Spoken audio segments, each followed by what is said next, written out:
Hi everyone, my name is Benjamín García. I'm a first year medical student and a linguistics lover. I'm from Mexico and I took the neurobiology course by Dr. Peggy Mason on Coursera, and I'd love to talk about a really interesting condition, which is foreign accent syndrome, or FAS.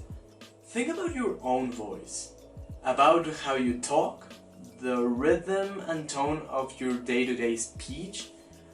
And now imagine you lose that. Imagine all of a sudden your accent changes. You don't sound anymore like a native speaker in your mother tongue, but rather like a foreigner. This is what happens with people with FAS. The first time this syndrome was described was in 1907 by French neurologist Pierre Marin, and since then only over 100 cases have ever been recorded in the literature. FAS is defined as a motor speech disorder in which the accent is considered by the patient, by acquaintances, and by the investigator to sound foreign. Now, there is a bunch of causes for this syndrome, due to the production of verbal language and prosody being controlled in several areas of the brain. There have been cases in which migraines and developmental issues have caused FAS, but the most common are lesions, such as atrophy, hyperperfusion, tumors, aneurysms, head injuries, or strokes, which have led to foreign accent syndrome too. These lesions have been recorded to happen in Broca's area, which is the part of neocortex that produces language, in the cerebellum, which is related to the motor component of language, and even in the precentral gyrus, which is where the laryngeal muscles are controlled. The myelinating central nervous system diseases, such as multiple sclerosis, also have shown to be a cause for this condition, and even a psychological factor plays a role. So we may have neurogenic, much rare psychogenic, or mixed FAS.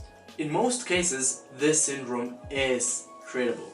Lots of patients have fully recovered from this condition after years of phonetic therapy and basically relearning their own accent.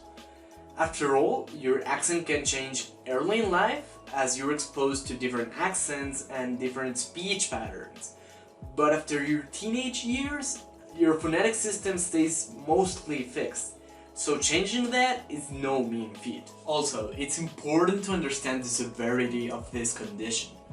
Prosody is a really important part of human communication, and the intonation and rhythm we each have are essential for our identity, since, quoting Nick Miller, who is the author of the book Foreign Accent Syndromes, the Stories People Have to Tell, it marks social class, education level, whether you come from this place or that place.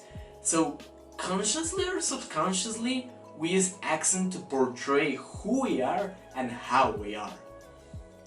I think a really important element that I learned during Dr. Mason's course is that a single disease does not affect everyone in the same way. Understanding that is essential, aiming to have empathy with anyone affected. I've also learned a lot on different topics that I was already interested in, like motor learning and how language is wired within us. So, to wrap it up, thank you everyone who's watching this. Thank you Dr. Mason for the amazing course. The sources will be cited down below in the description if you want to further read on the topic. And that's it folks, see ya!